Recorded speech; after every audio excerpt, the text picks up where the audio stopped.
महाभारतं महाभारतम्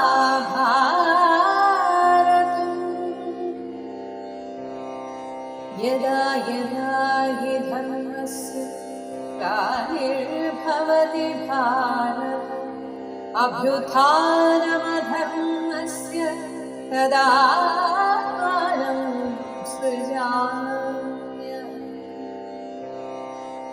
परित्राणाय साधूनां विनाशाय च दुष्कृतां धर्मसंस्थापनार्थाय सम्भवामि युगे युगे. വ്യാധഗീത ഉപദേശിച്ചതിന് ശേഷം വേറെയും ചില ഉപാഖ്യാനങ്ങൾ മാർക്കണ്ഡേയ മഹർഷി പറഞ്ഞു കൊടുക്കുന്നുണ്ട്. അതിലൊന്നാണ് സ്കന്ദന്റെ ഉത്പത്തി. സുബ്രഹ്മണ്യ സ്വാമിയുടെ ഉത്പത്തി എങ്ങനെയാണ് ഉണ്ടായത് എന്നൊക്കെ പറഞ്ഞ് പിന്നീട് ഭഗവാന്റെ പവിത്രമായ നാമങ്ങളൊക്കെ പറഞ്ഞു കൊടുക്കുന്നു. ഇങ്ങനെ പാണ്ഡവന്മാരും ബ്രാഹ്മണരും മാർക്കണ്ഡേയ മഹർഷിയും ഒക്കെ സംഭാഷണം നടന്നുകൊണ്ടിരിക്കെ പാഞ്ചാലിയും സത്യഭാമയും ഒന്നിച്ച് അകത്തിരുന്ന് നമ്മുടെ നാടൻ സ്ത്രീകളൊക്കെ ചെയ്യുന്നത് പോലെ അടുക്കളയിൽ പോയി ഓരോ വിശേഷങ്ങളൊക്കെ പറഞ്ഞിങ്ങനെ ഇരിക്കുകയായിരുന്നു. ഇങ്ങനെ പോയ സമയത്ത് സത്യഭാമ പാഞ്ചാലിയോട് ചോദിക്കുകയാണ്, പാഞ്ചാലി, പാണ്ഡവന്മാരിൽ നീ ഏത് വൃത്തത്തിലാണ് നിൽക്കുന്നത്? അതായത് എങ്ങനെയാണ് അവരെ നീ 5 പേരെയും എങ്ങനെ നീ ഒരുമിച്ച് കൊണ്ടുപോകുന്നു? അവർ പരസ്പരം കോപിക്കാതെ എങ്ങനെയാണ് നിന്റെ പാട്ടിൽ നിൽക്കുന്നത്? അവർ എപ്പോഴും നിന്നിൽ വശ്യരായി കാണുന്നുവല്ലോ. എന്താണ് ഇതിന്റെ തത്വം? വ്രതശക്തി കൊണ്ടാണോ തപശക്തി കൊണ്ടാണോ? ഇവയിൽ ഏതുകൊണ്ടാണ് ഭവതി ഈ വീരന്മാരെയൊക്കെ പാട്ടിൽ നിർത്തുന്നത്? ഇത് എന്നോട് പറയൂ. അങ്ങനെയാണെങ്കിൽ എനിക്ക് കൃഷ്ണനെയും എന്റെ അധീനത്തിൽ വെക്കാമല്ലോ. ഇവിടെ സത്യഭാമയടക്കം ഭഗവാന് 16,008 ഭാര്യമാർ ഉണ്ടെന്നാണല്ലോ. അപ്പൊ സത്യഭാമയ്ക്ക് ഭഗവാൻ തന്നോട് കൂടുതലായി അടുക്കണം എന്ന ഒരു ദുരാഗ്രഹം വരികയാണ്. എന്നാൽ ഇങ്ങനെ ഒരു ദുരാഗ്രഹം ദ്രൗപദിക്ക് ഇഷ്ടപ്പെട്ടില്ല. ദ്രൗപദി പറഞ്ഞു, സത്യഭാമേ, നീ ചോദിച്ച ഈ ചോദ്യം നിനക്ക് യോജിച്ചതല്ല. ശുദ്ധമായുള്ള ബുദ്ധിയുള്ളവളും കൃഷ്ണന്റെ പ്രിയവല്ലഭയുമാണ് നീ. മന്ത്രമൂലങ്ങളും കൂടപ്രയോഗങ്ങളും ഉള്ളവളാണ് പെണ്ണ് എന്നറിഞ്ഞാൽ ഭർത്താവ് അവളെ വീട്ടിൽ വാഴുന്ന സർപ്പത്തെ പോലെ ഭയപ്പെടും.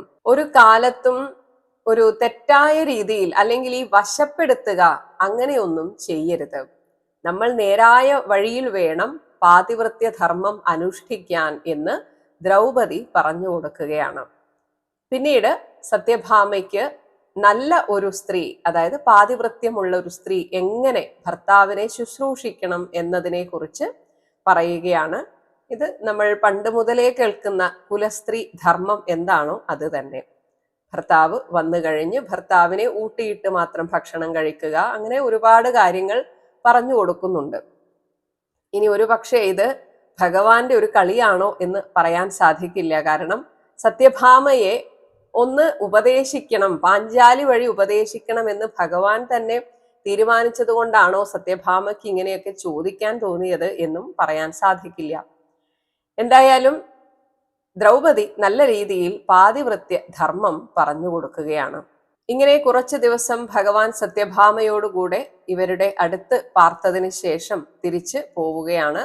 അങ്ങനെ പോകുമ്പോൾ സത്യഭാമ ദ്രൗപദിയെ ആശ്ലേഷിച്ച് ഇപ്രകാരം പറഞ്ഞു, കൃഷ്ണേ, ഉത്കണ്ഠ വേണ്ട, വ്യസനിക്കുകയും അരുത്.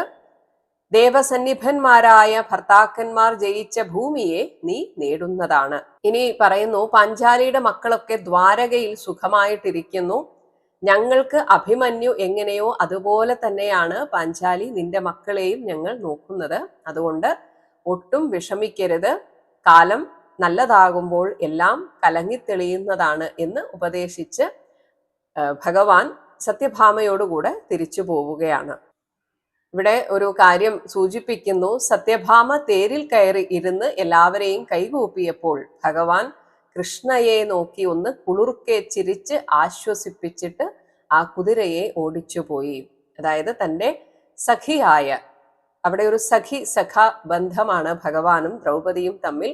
അപ്പോൾ ഞാനുണ്ട് എല്ലാറ്റിനും എന്ന ഭാവത്തിൽ ദ്രൗപദിയെ നോക്കി ഒന്ന് ചിരിക്കുകയാണ്. അങ്ങനെ അവർ തിരിച്ച് ദ്വാരകയിലേക്ക് പോയി. ഇതേ സമയം ഇനി ഹസ്തിനാപുരിയിലെ ചില വിശേഷങ്ങൾ പറയുകയാണ്. ഒരു ദിവസം കൗരവ രാജധാനിയിലെത്തിയ ഒരു വിപ്രൻ ധൃതരാഷ്ട്ര രാജാവിന്റെ സന്നിധിയിലെത്തി. അവിടെ രാജാവിനാൽ സത്കൃതനായ ബ്രാഹ്മണനോട് ധൃതരാഷ്ട്രർ പാണ്ഡവന്മാരുടെ വൃത്താന്തം എന്തൊക്കെയാണെന്ന് അന്വേഷിച്ചു. അങ്ങനെ അവിടെ നടന്ന എല്ലാ വിശേഷങ്ങളും ഈ ബ്രാഹ്മണൻ വളരെ വിശദമായി അവരെ പറഞ്ഞ് കേൾപ്പിക്കുകയാണ്. പാണ്ഡവന്മാരുടെ കഷ്ടപ്പാടും അതേസമയം അവരുടെ വീരഗാഥകളും കേട്ടിട്ട് ധൃതരാഷ്ട്രർക്ക് ഒരേ സമയം അവരോട് സഹതാപവും, എന്നാൽ അവർ എത്രയും പെട്ടെന്ന് യുദ്ധത്തിന് സജ്ജരായി വരുമല്ലോ എന്നോർത്ത് ഒരു ഭയവും ഉണ്ടാകുന്നു. അങ്ങനെ താൻ ഈ പാപത്തിൽ കൈകടത്തിപ്പോയല്ലോ, ആവുന്നതെല്ലാം ചെയ്ത് അന്യനിൽ നിന്ന് ധനം നേടുന്നത് മനുഷ്യ സ്വഭാവമാണ്. വിത്തം നേടുന്നതിൽ കഷ്ടപ്പാടുകൾ ഉണ്ടായാലും ഉപായങ്ങൾ പലതും പ്രയോഗിച്ച് അത് നേടുവാൻ മനുഷ്യൻ ശ്രമിക്കുക തന്നെ ചെയ്യും. അതേസമയം ഇതിനെയെല്ലാം കാത്തു സൂക്ഷിക്കേണ്ടത് മനുഷ്യന്റെ ചുമതലയാണ്. അപ്രകാരം രക്ഷിച്ചില്ലെങ്കിൽ അത് കഷ്ണം കഷ്ണമായി വേർപെട്ട് ചിതറിത്തെറിച്ച് നശിച്ചു പോകും. അതുകൊണ്ടാണ് പാണ്ഡവന്മാർക്ക് അർദ്ധരാജ്യമോ അവർക്കുള്ള അംശമോ ഞാൻ ഭാഗിച്ചു കൊടുക്കാതിരുന്നത്. ഈ വിത്താർജനം കൊണ്ട് പുത്രനാശം സംഭവിക്കുമെങ്കിൽ അത് ലംഘിക്കുവാൻ വയ്യാത്ത ദൈവവിധിയാണെന്ന് സമാധാനിക്കുകയല്ലാതെ എന്താണ് ഗത്യന്തരം? ഇങ്ങനെയൊക്കെ സ്വയം വിലപിക്കുകയും അതേസമയം നിന്ദിക്കുകയും ചെയ്യുന്ന ധൃതരാഷ്ട്ര രാജാവിന്റെ ഈ വാക്കുകളൊക്കെ ശകുനി ഒളിച്ചു നിന്ന് കേട്ടു. എന്നിട്ട് കർണനോടുകൂടി ഇരിക്കുന്ന ദുര്യോധനനോട് എല്ലാം പറഞ്ഞു. അല്പബുദ്ധിയായ ദുര്യോധനൻ തന്റെ പിതാവിന്റെ വിചാരഗതി ചിന്തിച്ച് അസന്തുഷ്ടനായി തീർന്നു. എന്നാൽ കർണൻ ദുര്യോധനന്റെ സ്ഥിതി കണ്ട് അവനെ സാന്ത്വനിപ്പിക്കുകയാണ്. കർണൻ പറഞ്ഞു, ഭവാൻ എന്തിനാണ് ഇങ്ങനെ പേടിക്കുന്നത്? ഭവാനാണ് ഇവിടുത്തെ രാജാവ്. സ്വർഗം ഭരിക്കുന്ന ഇന്ദ്രനെ പോലെ ഈ ഭൂമിയെല്ലാം ഏകനായി ഭരിച്ചാലും പണ്ട് പാണ്ഡവന്മാരെ സേവിച്ചിരുന്ന ലക്ഷ്മി ഇന്ന് ഭവാനെയാണ് സേവിക്കുന്നത്. ദ്വൈതവനത്തിലെ ആ നദീതീരത്ത് വനവാസികളായ ബ്രാഹ്മണരോടുകൂടി പാണ്ഡവന്മാർ ജീവിച്ചു വരുന്നതായി കേൾക്കുന്നു. ഹേ രാജാവേ, ഭവാൻ പാണ്ഡവന്മാരെ സന്തപിപ്പിക്കുവാനായി ദുഃഖിപ്പിക്കുവാനായിട്ട് അങ്ങോട്ട് പുറപ്പെടുക. അതായത് ഒരു വലിയ മത്സരത്തിൽ തോറ്റവരെ കാണാൻ ജയിച്ചവർ കപ്പും കൊണ്ടുപോയാലുള്ള ഒരു അവസ്ഥ എന്തായിരിക്കും? അതേപോലെയാണ് ഇവിടെ കർണൻ പറയുന്നത്. ഇപ്പോൾ രാജാവെ, അങ്ങ് അനുഭവിക്കുന്ന ആ ഒരു ഐശ്വര്യമൊക്കെ പാണ്ഡവന്മാർ ഒന്ന് കാണട്ടെ. അങ്ങ് എല്ലാവരോടും ചേർന്നിട്ട് അങ്ങയുടെ സമൃദ്ധി കാണിക്കാനായിട്ട് ആ ദ്വൈതവനത്തിൽ പോവുക. മരത്തോലോ മൃഗത്തോലോ ഉടുത്ത് കാട്ടിൽ വെറും പർണശാലയിൽ ഇരിക്കുന്ന അർജുനനെ കൃതാർത്ഥനായ ഭവാൻ നേരിട്ട് ചെന്ന് കാണുകയാണെങ്കിൽ അതിലപ്പുറമായി ഭവാന് എന്ത് സുഖമാണ് വേണ്ടത്? വൽക്കലം ചുറ്റി ദുഃഖിക്കുന്ന കൃഷ്ണയെ പട്ടുടയാട ചാർത്തിയ അങ്ങയുടെ ഭാര്യമാർ അവിടെ ചെന്നൊന്ന് കാണട്ടെ. കർണൻ പറഞ്ഞത് കേട്ട് ദുര്യോധനൻ ആദ്യം ഒന്ന് സന്തോഷിച്ചുവെങ്കിലും പിന്നീട് ദുഃഖത്തോടെ പറഞ്ഞു, കർണ, നീ പറഞ്ഞതൊക്കെ ഞാനും ചിന്തിച്ചു കൊണ്ടിരിക്കുകയായിരുന്നു. പാണ്ഡവന്മാർ വസിക്കുന്ന ദിക്കിലേക്ക് പോകുവാൻ അച്ഛൻ എന്നെ അനുവദിക്കുകയില്ല. ആ വീരന്മാരെ പറ്റി ഓർത്ത് രാജാവ് വൃഥാ രോദനം ചെയ്യുന്നത് നീയും കാണുന്നില്ലേ? തപോബലം കൊണ്ട് പാണ്ഡവന്മാർ നമ്മളെക്കാൾ മേലെയാണെന്നാണ് അദ്ദേഹത്തിന്റെ വിചാരം. നമ്മുടെ ഈ പരിപാടി രാജാവ് അറിഞ്ഞേക്കാം. അപ്പോൾ അദ്ദേഹം ഭാവി ശ്രേയസിനെ ചിന്തിച്ച് പോകരുത് എന്ന് മുടക്കും. എനിക്ക് പാണ്ഡവന്മാർ താമസിക്കുന്നിടത്തേക്ക് ചെല്ലുവാനോ അവരെ കാണുവാനോ അച്ഛന്റെ അനുവാദം കിട്ടുകയില്ല എന്നുള്ളത് തീർച്ചയാണ്. ഭീമനും അർജുനനും കൃഷ്ണയോടുകൂടി കാട്ടിൽ കിടന്ന് കഷ്ടപ്പെടുന്നത് നേരിട്ട് കാണുവാൻ എനിക്ക് ആഗ്രഹമുണ്ട്. പക്ഷേ അച്ഛൻ സമ്മതിക്കാതെ നമ്മൾ എങ്ങനെയാണ് പോവുക? അങ്ങനെ കൂടിയാലോചന കഴിഞ്ഞ് എല്ലാവരും പിരിഞ്ഞു. എന്നാൽ പിറ്റേ ദിവസം കർണൻ ഓടി വന്ന് പറയുകയാണ്, ഞാനൊരു ഉപായം കണ്ടുപിടിച്ചു.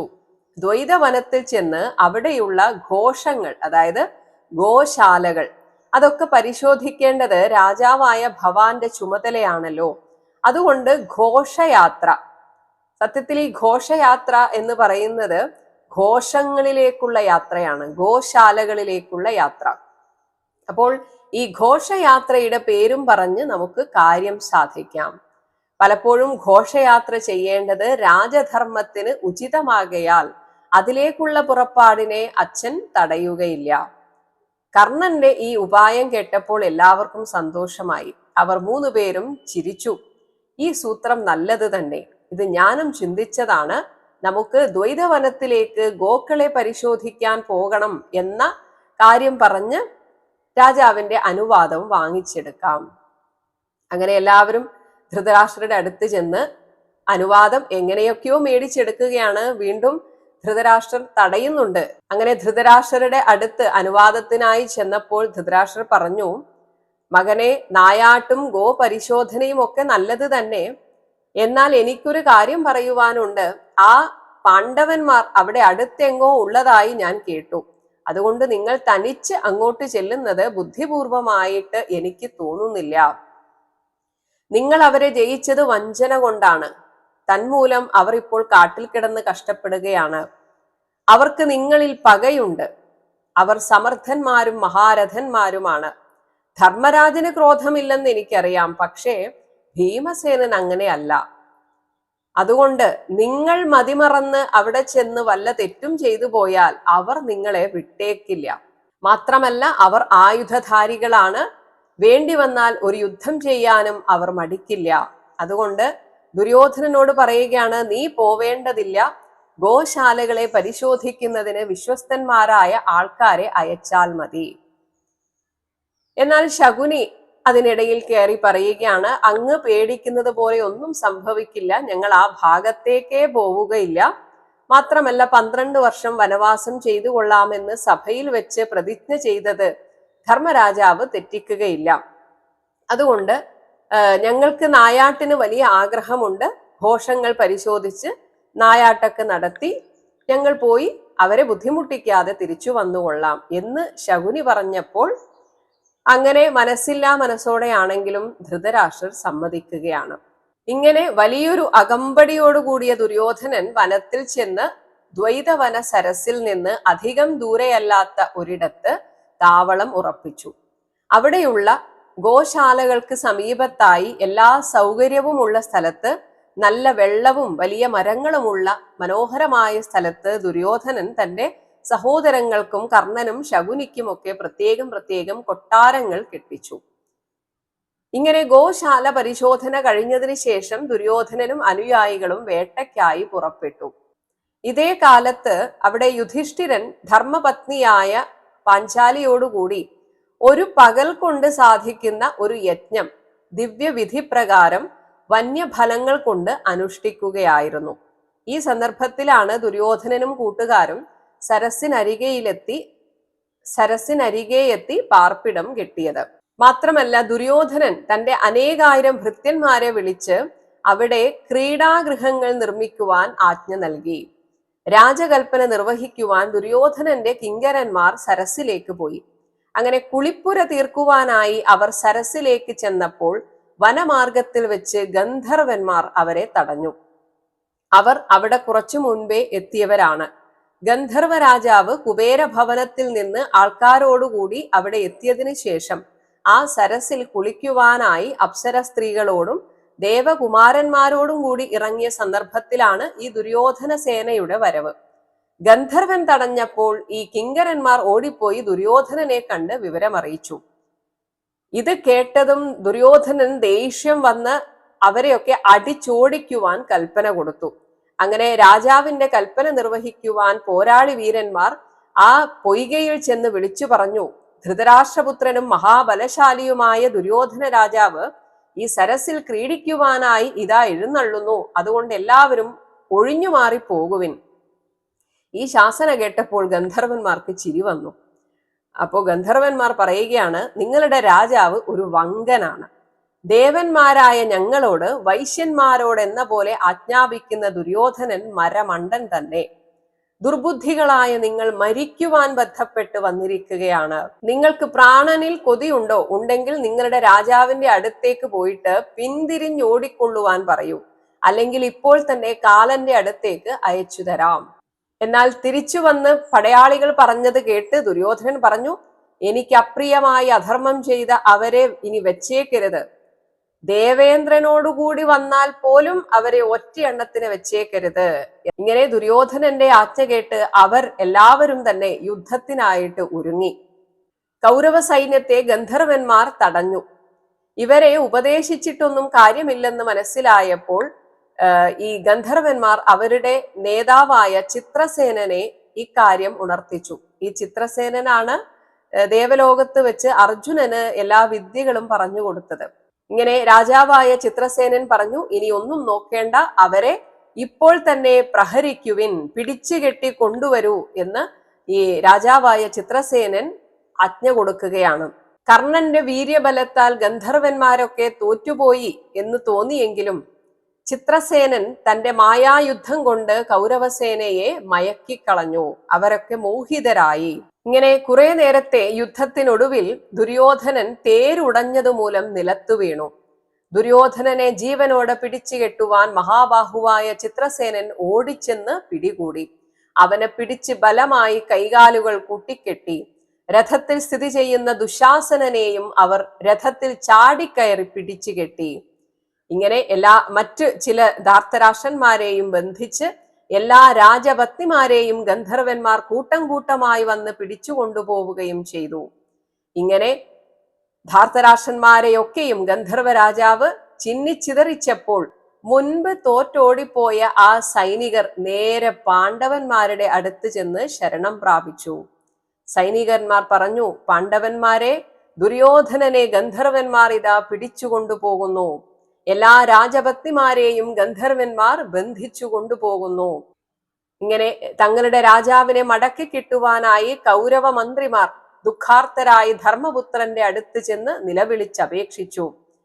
ഇങ്ങനെ അപേക്ഷിക്കുന്നത് കേട്ട് ഭീമൻ ദുര്യോധനന്റെ മന്ത്രിമാരോടായിട്ട് പറഞ്ഞു, എടോ മന്ത്രിമാരെ, ഞങ്ങൾ ചെയ്യേണ്ടത് ഗന്ധർവന്മാർ ചെയ്തു, അത്രയേ ഉള്ളൂ. കള്ളച്ചൂത് ഉണ്ടാക്കി തീർത്ത ആ രാജാവിന്റെ ദുർമന്ത്ര ഫലമാണ് ഇത്. അശക്തന്മാരെ ദ്വേഷിച്ചാൽ അവരെ അന്യന്മാർ ആരെങ്കിലും അടിച്ചു വീഴ്ത്താതിരിക്കുകയില്ലെന്ന് ഇപ്പോൾ മനസ്സിലായോ? ഗന്ധർവന്മാർ ഇപ്പോൾ ചെയ്ത അതിമാനുഷകർമ്മം വളരെ നന്നായി, എനിക്കിഷ്ടപ്പെട്ടു. എന്തായാലും ഭാഗ്യത്താൽ ഈ ലോകത്തിൽ ഞങ്ങൾക്ക് പ്രിയം ചെയ്യുന്നവരായി ചിലരുണ്ടെന്ന് ഇപ്പോൾ കാണുവാൻ കഴിഞ്ഞു. എന്തായാലും ഞങ്ങളുടെ ഭാരം ഒഴിഞ്ഞു, മനസ്സിന് നല്ല സുഖമുണ്ട് എന്നിട്ട് പറയുകയാണ്. അപ്പോൾ ഭീമന് മനസ്സിലായി ഈ ദുര്യോധനനൊക്കെ എന്തിനാ ഇവിടെ വന്നതെന്ന്.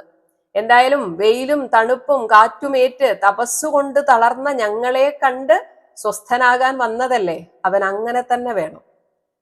ദുരാത്മാവും അധർമ്മകർമാവുമായ ആ ദുര്യോധനനും അവനെ പോലെയുള്ള അവന്റെ കൂട്ടുകാരും അവരുടെ ദുഷ്ടവിചാരത്തിന്റെ ഫലമായി ഇങ്ങനെ ഒരു പരാജയത്തിൽ കുടുങ്ങിയതാണ്. എനിക്കിതിൽ സന്തോഷമേ ഉള്ളൂ. എന്നാൽ ഭീമൻ ഇങ്ങനെ പറഞ്ഞത് കേട്ട് യുധിഷ്ഠിരൻ പറഞ്ഞു, ഭീമ, ഇത് കോപിക്കേണ്ട കാലമല്ല, അവരെ നമ്മൾ രക്ഷിക്കേണ്ടതുണ്ട്. അവർ നമ്മെ ശരണം പ്രാപിച്ചു വന്നിരിക്കുകയാണ്. കുഴപ്പത്തിലായ കൗരവന്മാരോട് നീ ഇപ്രകാരമൊക്കെ പറയാൻ പാടുണ്ടോ? ബന്ധുക്കളാകുമ്പോൾ ചിലപ്പോൾ പിണങ്ങിയെന്നൊക്കെ വരാം. പക്ഷെ അവർ തമ്മിൽ വൈരം എത്ര തന്നെ വർദ്ധിച്ചാലും നമ്മളെല്ലാം ഒരു കുലത്തിലാണ്. ഇപ്പോൾ നമ്മുടെ കുലത്തിലെ സ്ത്രീകളെയാണ് അവർ തട്ടിക്കൊണ്ടുപോയിരിക്കുന്നത്. അത് നമ്മളടങ്ങുന്ന കുലത്തിന് മാനഹാനി വരുത്തുന്നതാണ്. അത് നമ്മൾ സമ്മതിച്ചു കൊടുക്കാൻ പാടില്ല. ഞാനിപ്പോൾ ഈ യജ്ഞത്തിലായിപ്പോയി, അല്ലായിരുന്നെങ്കിൽ ഞാൻ തന്നെ പോയി അവരെ രക്ഷപ്പെടുത്തിയേനെ. എന്തായാലും ഹേ ഭീമ, നീ അർജുനനോടും നകുല സഹദേവന്മാരോടും കൂടെ ചെന്ന് അവരെ എത്രയും പെട്ടെന്ന് ആ ഗന്ധർവന്മാരിൽ നിന്ന് മോചിപ്പിക്കണം. യുധിഷ്ഠിരൻ പറഞ്ഞത് കേട്ട് അർജുനൻ അപ്പോൾ തന്നെ അവരെ രക്ഷപ്പെടുത്താനായി തയ്യാറായി നിന്നു. മനസ്സില്ലെങ്കിലും ഭീമൻ തന്റെ ജ്യേഷ്ഠൻ പറഞ്ഞതുകൊണ്ട് അർജുനന്റെ കൂടെ യാത്രയായി. അങ്ങനെ പിന്നീട് ഗംഭീരമായ ഒരു യുദ്ധം അവിടെ സംഭവിച്ചു. പാണ്ഡവ ഗന്ധർവ യുദ്ധം ഗംഭീരമായിട്ട് നടന്നു. അർജുനൻ മൂർച്ചയുള്ള അമ്പുകൾ അവരിൽ ചൊരിഞ്ഞു. അർജുനൻ പല ദിവ്യാസ്ത്രങ്ങളും നേടിയത് ഈ ചിത്രസേനന്റെ അടുത്ത് നിന്ന് തന്നെയാണ്. ദേവലോകത്ത് നിന്ന് സമ്പാദിച്ച തന്റെ ദിവ്യാസ്ത്രങ്ങൾ ആ ഗന്ധർവന്മാരിൽ തന്നെ ഈ അർജുനൻ പ്രയോഗിക്കുകയാണ്. ഇങ്ങനെ അർജുനന്റെ ശരങ്ങൾ തറച്ച് ഗന്ധർവന്മാർ ചാകുന്നത് ആകാശത്ത് നിന്ന് നോക്കിക്കാണുന്ന അവരുടെ കൂട്ടുകാർ ഭൂമിയിൽ നിൽക്കുന്ന പാണ്ഡവന്മാരിൽ ശരങ്ങൾ വർഷിച്ചു. അവയൊക്കെ തന്നെ അർജുനൻ മുറിച്ചു കളഞ്ഞ് തന്റെ ശരങ്ങളെ തടവില്ലാതെ ഗന്ധർവന്മാരിൽ എയ്തുവിട്ടു. പല രീതിയിൽ യുദ്ധം മുന്നോട്ടു പോയെങ്കിലും അവസാനം ചിത്രസേനൻ അർജുനന്റെ സമീപത്ത് ചെന്ന് കൂട്ടുകാരനെ പോലെ ഭാവിച്ച് ഇപ്രകാരം പറഞ്ഞു: അർജുന, യുദ്ധം നിർത്തുക, ഞാൻ ഭവാന്റെ സഖാവാണ്. ചിത്രസേനൻ പറഞ്ഞത് കേട്ട് അർജുനൻ ആ യുദ്ധത്തിൽ നിന്ന് പിന്മാറി. അപ്പോൾ ചിത്രസേനനോട് അർജുനൻ ചോദിച്ചു: ഭവാൻ എന്തിനാണ് കൗരവന്മാരെ തോൽപ്പിച്ച് ദുര്യോധനനെ ഭാര്യമാരോടുകൂടി പിടിച്ചു കെട്ടിയത്? അങ്ങ് ഈ കർമ്മത്തിനൊരുങ്ങുവാൻ കാരണം എന്താണ്? അപ്പോൾ ചിത്രസേനൻ പറഞ്ഞു: ദുരാത്മാവായ ദുര്യോധനനും പാവാത്മാവായ കർണനും എന്ത് കരുതിയാണോ ഇവിടെ വന്നത് എന്ന് നിങ്ങൾക്ക് മനസ്സിലായിട്ടുണ്ടാകും. എന്നാലും ഞാൻ പറയട്ടെ, അവരുടെ ഉദ്ദേശം നല്ലതായിരുന്നില്ല. അനാഥരെ പോലെ കാട്ടിൽ ചുറ്റി നടന്ന് കഷ്ടപ്പെടുന്ന വിഷമസ്ഥരായ നിങ്ങളുടെ ആ വിഷമസ്ഥിതി കണ്ട് ആസ്വദിക്കാൻ വന്നതാണ്. ആ മനോഗതം മനസ്സിലാക്കി ദേവേന്ദ്രനാണ് എന്നോട് പറഞ്ഞത്: ചിത്രസേന, ഭവാൻ ഉടനെ പോയി ദുര്യോധനനെ ബന്ധിച്ച് ഇവിടെ കൊണ്ടുവരിക. അർജുനനെയും മറ്റു പാണ്ഡവരെയും നാം സംരക്ഷിക്കേണ്ടതാണ്. അർജുനൻ ഭവാന്റെ പ്രിയ സഖാവും ശിഷ്യനുമാണല്ലോ. ഈ കൽപ്പന ശിരസാ വഹിച്ചുകൊണ്ടാണ് ഞാൻ ഇങ്ങോട്ട് വന്നത്. ഈ ദുഷ്ടനെ ഞാൻ ദേവപുരിയിലേക്ക് ഈ നിലയിൽ കൊണ്ടുപോകട്ടെ. ഇന്ദ്രന്റെ ശാസന എനിക്ക് മാറ്റുവാൻ സാധിക്കില്ല. അപ്പോൾ അർജുനൻ പറഞ്ഞു: ഹേ ചിത്രസേന, അങ്ങ് പറഞ്ഞതൊക്കെ ശരിയാണ്. പക്ഷേ ഞാൻ വന്നത് എന്റെ ജ്യേഷ്ഠന്റെ ശാസനയാലാണ്. എന്റെ ജ്യേഷ്ഠൻ പറഞ്ഞ കാര്യത്തെ എനിക്കും നിരസിക്കുവാൻ നിവൃത്തിയില്ല. അതുകൊണ്ട് ഞങ്ങളുടെ ഭ്രാതാവായ ദുര്യോധനനെ അങ്ങ് വിട്ടയക്കണം. എനിക്ക് പ്രിയം ചെയ്യുവാൻ സഖാവായ ഭവാൻ ആഗ്രഹിക്കുന്നുണ്ടെങ്കിൽ ദുര്യോധനനെ വിട്ടയച്ചാലും. അപ്പോൾ ചിത്രസേനൻ പറഞ്ഞു: ഈ പാപാത്മാവായ ദുര്യോധനനെ വിട്ടയക്കാൻ എനിക്കൊട്ടും മനസ്സ് വരുന്നില്ല. എങ്കിലും അങ്ങ് പറഞ്ഞതുകൊണ്ട് നമുക്കൊരു കാര്യം ചെയ്യാം. ഇവൻ എന്തുദ്ദേശത്തോടു കൂടിയാണോ ഇവിടെ വന്നത് എന്നത് നമുക്ക് യുധിഷ്ഠിരനെ അറിയിക്കാം. എന്നിട്ട് അദ്ദേഹം എന്താണോ തീരുമാനിക്കുന്നത് അതുപോലെ ചെയ്യാം. എന്നാൽ ഇതെല്ലാം അറിഞ്ഞിട്ടും യുധിഷ്ഠിരൻ പറഞ്ഞു: വേണ്ട, അവനെ വിട്ടയക്കൂ. അങ്ങനെ ശ്രേഷ്ഠനായ ഗന്ധർവൻ അവരുടെ കയറുകൾ അഴിച്ചു വിടുവിച്ചു. താൻ പറഞ്ഞതുപോലെ പ്രവർത്തിച്ചതിൽ യുധിഷ്ഠിരൻ ഗന്ധർവന്മാരെ പുകഴ്ത്തി. യുധിഷ്ഠിരൻ പറഞ്ഞു: ഭാഗ്യം, നിങ്ങൾ സർവശക്തിയും തികഞ്ഞ മഹാബലന്മാരായിരുന്നിട്ടും ദുര്യോധനനെ കൊന്നുകളഞ്ഞില്ലല്ലോ. അതിന് എനിക്ക് നിങ്ങളോട് നന്ദിയുണ്ട്. നിങ്ങൾ ഞങ്ങൾക്ക് ചെയ്തത് വലിയ ഉപകാരമാണ്. ഈ ദുരാത്മാവിനെ വിട്ടയച്ചതിൽ എന്റെ കുലത്തിന് ഹാനി പറ്റാതെ കഴിഞ്ഞു. ഇങ്ങനെ ബുദ്ധിമാനായ ധർമ്മപുത്രരുടെ അനുജ്ഞപ്രകാരം ചിത്രസേനൻ മുതലായ ഗന്ധർവന്മാർ അപ്സര സ്ത്രീകളോടുകൂടി അവിടെ നിന്ന് പോയി. യുദ്ധത്തിൽ കൗരവന്മാർ കൊന്ന ഗന്ധർവന്മാരെ ദിവ്യാമൃതം വർഷിച്ച് ദേവേന്ദ്രൻ ജീവിപ്പിച്ചു. ഇങ്ങനെ തന്റെ ബന്ധുക്കളെയും രാജസ്ത്രീകളെയും അസാധ്യമായ കർമ്മം ചെയ്ത് മോചിപ്പിച്ചതിൽ പാണ്ഡവന്മാർ സന്തുഷ്ടരായി. അങ്ങനെ മുക്തനായ ദുര്യോധനനെയും മറ്റ് ധാർത്തരാഷ്ട്രന്മാരെയും യുധിഷ്ഠിരൻ അരികെ വിളിച്ചു നിർത്തി സ്നേഹപൂർവ്വം ദുര്യോധനനോട് ഇങ്ങനെ പറഞ്ഞു: ഉണ്ണി, ഇനിമേൽ ഇത്തരം സാഹസങ്ങൾ നീ ഒരിക്കലും ചെയ്യരുത്. സാഹസം ചെയ്യുന്നവർക്ക് സുഖം വർദ്ധിക്കുകയില്ല. ഭ്രാതാക്കന്മാരോടുകൂടി കുരുനന്ദനായ നീ സ്വസ്തിമാനായി വർത്തിക്കുക. ബുദ്ധി മങ്ങാതെ യഥാകാമം ഗൃഹത്തിലേക്ക് പോകാം. ഇങ്ങനെ പാണ്ഡവന്മാർ പോകുവാൻ അനുജ്ഞ നൽകിയപ്പോൾ ദുര്യോധനൻ പഞ്ചേന്ദ്രിയങ്ങളുടെ ശക്തി ക്ഷയിച്ച രോഗിയെപ്പോലെ ധർമ്മപുത്രരെ കൈകൂപ്പി നിന്നു. ലജ്ജാഭാരത്താൽ ഞെരിയുന്നവനായ ദുര്യോധനൻ സ്വന്തം നഗരത്തിലേക്ക് പോയി. അങ്ങനെ ഒട്ടും പ്രതീക്ഷിക്കാതെ ആ കൗരവന്മാർക്ക്, അതും തങ്ങളെ ദ്രോഹിക്കാൻ വേണ്ടി വന്ന കൗരവന്മാരെ രക്ഷപ്പെടുത്താൻ സാധിച്ചതിനുള്ള ചാരിതാർത്ഥ്യത്തോടെ പാണ്ഡവന്മാർ അവിടെ സുഖമായിട്ട് കഴിഞ്ഞു പോന്നു. മഹാ